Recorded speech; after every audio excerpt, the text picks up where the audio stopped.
You're listening to the Doc Lounge podcast. This is a place for candid conversations with healthcare industry's top physicians, executives, and thought leaders. This podcast is made possible by Pacific Companies, your trusted advisor in physician recruitment. I am your host, Summer Gilbert, and I am the Director of Marketing and Branding here at Pacific Companies. Today on the Doc Lounge podcast, we're talking to Dr. Kate Schmitz. She is practicing in Washington State, and she's going to give us a rundown on her journey through medicine, why she chose to do family medicine, what her focus is right now as a physician, and then she's also going to give advice for med students who are looking into going the family medicine route. So without further ado, here is our episode with Dr. Kate Schmitz. Thank you for joining us today. Thanks. It's great to be here. So let's start with why you went into medicine and where you did your training. I went into medicine.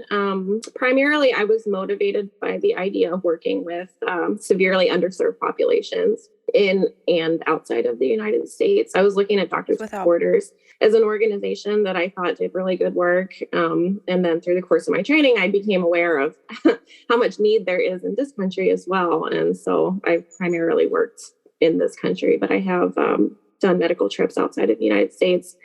And I did my training for medical school. I was in the American University of Antigua, which is in the Caribbean. Mm-hmm. So I was on the island for 15 months. And then we had a transitional semester in the United States. And then you sit for the first part of your licensing exams. It's USMLE Step 1. And once that was completed, I went to Puerto Rico for almost a year. Mm-hmm. For my third year of medical school, that's when clinical rotations start, is in the third year. Mm-hmm. So I did that in Puerto Rico. And then I was in New York City, kind of on the border of Brooklyn and Queens. Where did you find the most underserved populations? Everywhere. Yeah, I wouldn't say there. There were differences. Mm-hmm. Hospital in Puerto Rico would lose power more frequently. They had generators, but that was sometimes a problem. And that wasn't really something that I saw in the US. But yeah, across the board, there are so many underserved people in and out of this country. And I was in hospitals and settings that were primarily, serving underserved populations always. So I would say everywhere. Yeah. And then for my residency, I moved to Washington State, and I was in Central Washington Family Medicine Residency Program, which is the main program is in Yakima, and I was in Ellensburg on the rural track, but I rotated in both of those places. So I was traveling back and forth. Washington is beautiful from what I've known. I have never been, but I've heard it's very beautiful. It is beautiful. It's vastly different from one side of the state to the other because of the Cascades. So like Western Washington is very wet and lush and green, and Eastern Washington is very dry. And it's like a high desert sort of climate. So it's very, very, very cold in the winter and extremely hot in the summer. Yeah. And there's not that many trees, but yeah, it's a beautiful state, very diverse. I love Western Washington. Yeah. I love the water and the trees. So that's where I live now. During your rotation, did you find yourself just getting more and more comfortable with family medicine? Is that why you chose that route? Well, the path to residency, you almost have to know ahead of time going into it what you want to do, because the way that you want to structure your clinical rotations and the experience that you need to have in the letters of recommendation that you need.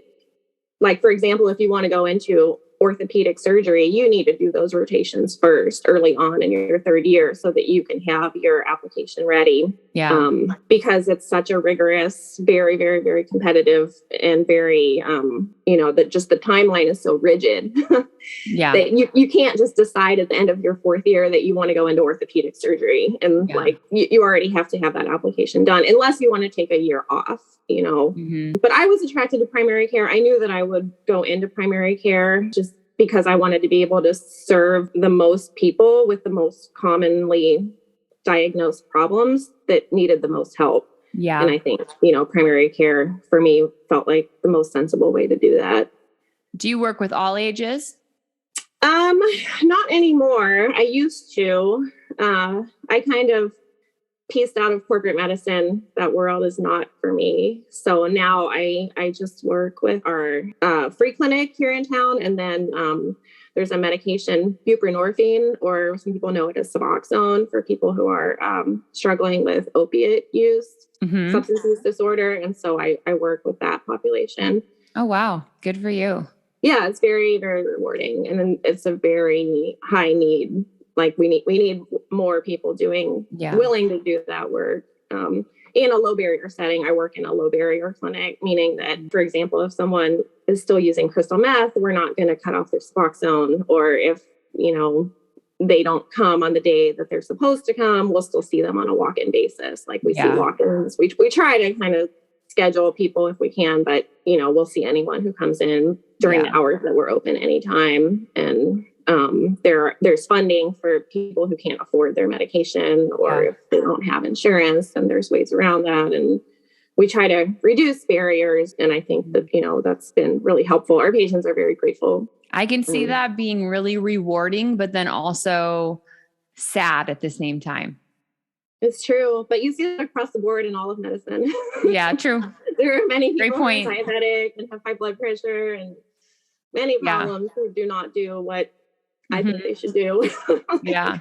Well, that leads me into my next question. So what do you like the least and the most about family medicine? Like the least, I think, this is kind of a larger issue, but what I like the least is the dysfunctional nature of our healthcare system generally. And what a mess it is. I guess, but if I was just going to focus on the specialty of family medicine, what I like least is that family medicine is in a tough position because the salaries are the lowest and the workload is often the highest. And what you're asked to do is often far more than what a specialist is asked to do. And the demand is highest. The demand is high. So, for example, many clinics will book patient appointments in 15-minute increments. And when they're counting that 15 minutes, they're starting from the moment that person's name is called.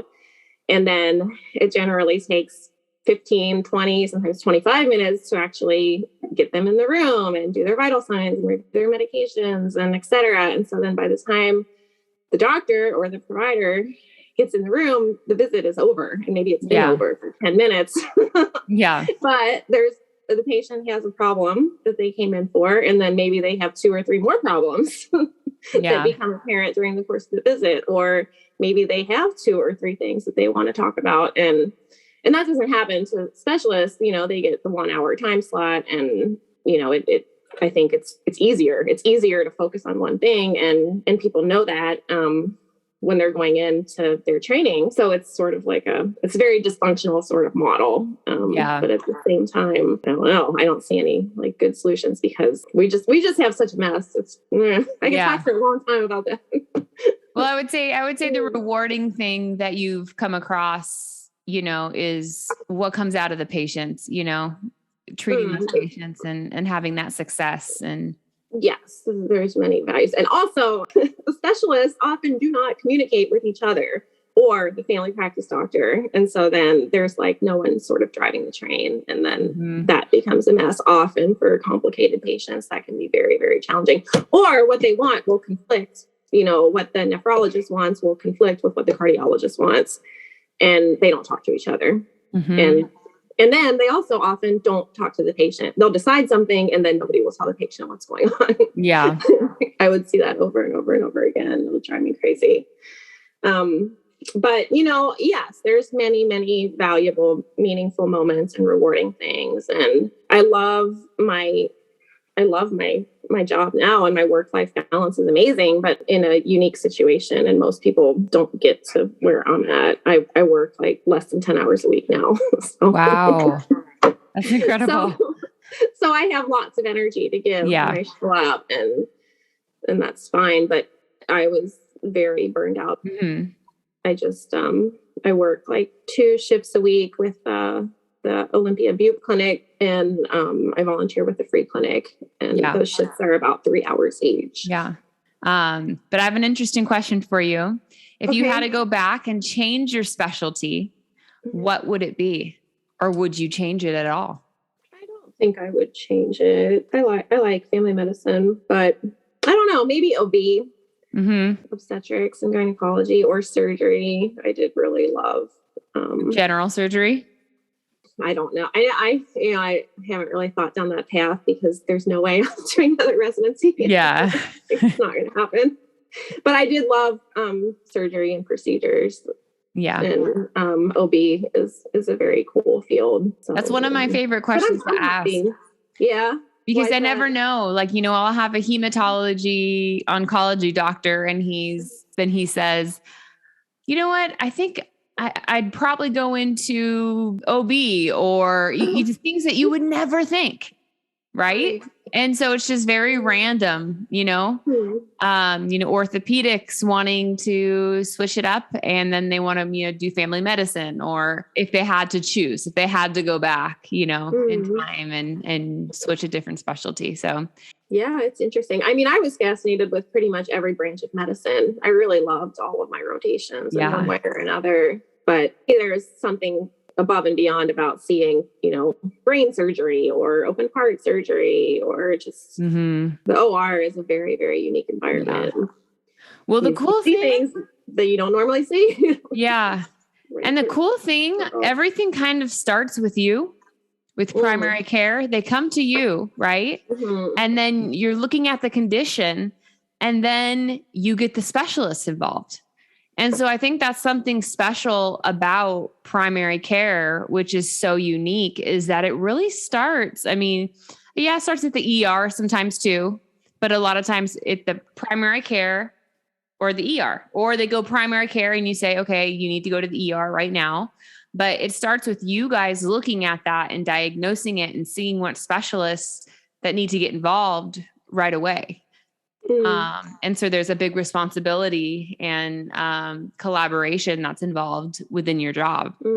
So that's super. They would only give us enough time to do it. Yeah, right.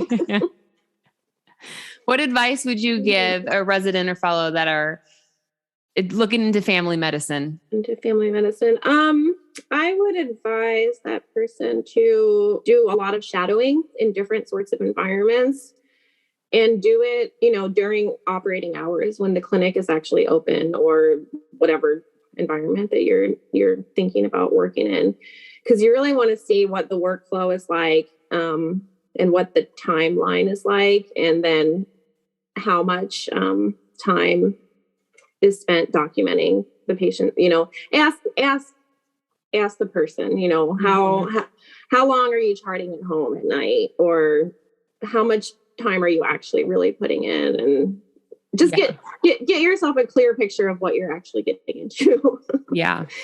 I think that's probably the advice that I would give. If you could think about one I'm sure you have many, one of your most interesting cases that you've had so far, is there any that you could share with us?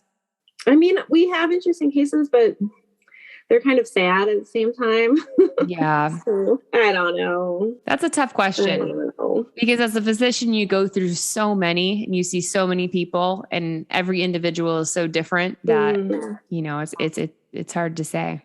I think my most interesting cases are the ones where the people come back and they're doing well and they're feeling good about where they're at, and the relationship between, themselves and whatever treatment plan they're on.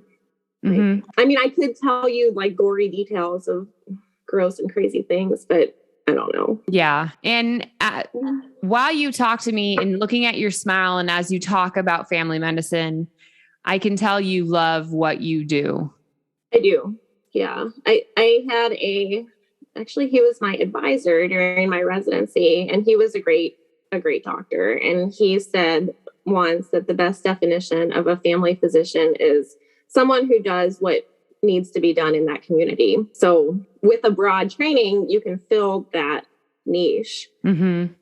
Like here, in where I practice now, what we need is people who are treating substance use disorder and working with that patient population. That is what we need. If I was in a community where we really needed pediatric care, I would have the capacity to do that with my license. And so I like that. And also transgender, like affirming that branch of medicine is in great need in the community that I'm at now. And I'm working towards getting more training in that capacity to be able to serve that patient population. Yeah. But I do like that about family medicine is that I can cater my training to serve a wide variety of people depending on the needs of the population. So I like that. How's COVID doing in Washington right now? I don't really keep a tally on the numbers and the admissions and the ins and outs of what all is going on. It seems tolerable. Under control. But I am not working day in and day out in the hospitals. You know, Seeing that. I heard a few weeks ago, I have a couple of friends who are nurses in the hospitals, and that they were, you know, kind of like not doing elective surgeries, and the hospitals were pretty full. People were pretty stressed out and overwhelmed. But I don't know if that's the case now. That was a few weeks ago, last time I talked to someone. Yeah. Well, thank you so much for joining us today and just giving us some insight on why you got into medicine and where you went to training and, you know, advice to med students that are thinking about going into family medicine. Do you have any last words that you'd like to say to them, just about what you do and why they should choose that specialty? I mean, there's a huge amount of need, and it's challenging because the system is so broken, but I am reassured because I do see a lot of fresh young faces who are, they clearly know what they're getting into and they're excited about it. So I hope that it becomes more sustainable and that people, you know, really find joy in family medicine because it is a beautiful thing. It's it's still a very broken system right now. So yeah, that's what we keep hearing, and hopefully that gets turned around. Thank you so much for taking the time to chat with me, and it was good to get to know you. And it was a fun thing to do. Thank you. Well, have a great rest of your day. It was good to meet you. Thank you to all our listeners. If you'd like to be notified when new episodes air, make sure to hit that subscribe button. And a big thank you to Pacific Companies. Without you guys, this podcast could not be possible. If you would like to be a guest, go to www.pacificcompanies.com. Thank you.